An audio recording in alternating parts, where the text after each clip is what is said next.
আবার মহিলাদের মাঝে, নারীদের মাঝে কেউ যদি বলেন যে আমি 8 ঘন্টা কাজ করে 8 ঘন্টার বেতন নিতে চাই, তাকে সম্মানিত করা হবে বাড়তি ইনশাআল্লাহ।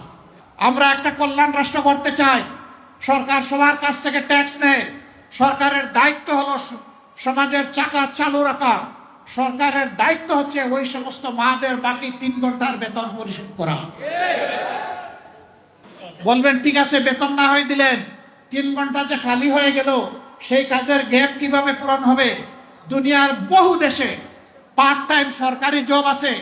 অনেক মহিলা 8 ঘন্টা সময় দিতে পারবে না, বাসার বাইরে তার বাচ্চা আছে, সংসার আছে, এই জন্য জব ছেড়ে দেয়। তারা যখন দেখবে 3 ঘন্টারও আমার একটা সুযোগ আছে, বলবে ঠিক আছে, সেই 3 ঘন্টা আমি আমার প্রয়োজন পূরণ করে আসি।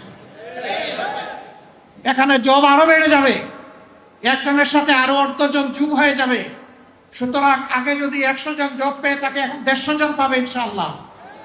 কাজ করতেও কাউকে বাধ্য করা হবে না, কাজ থেকে বিরত থাকতেও বাধ্য করা হবে না। যার প্রয়োজন আছে, যোগ্যতা আছে, কাজ তার হাতে সম্মানের সাথে তুলে দেব।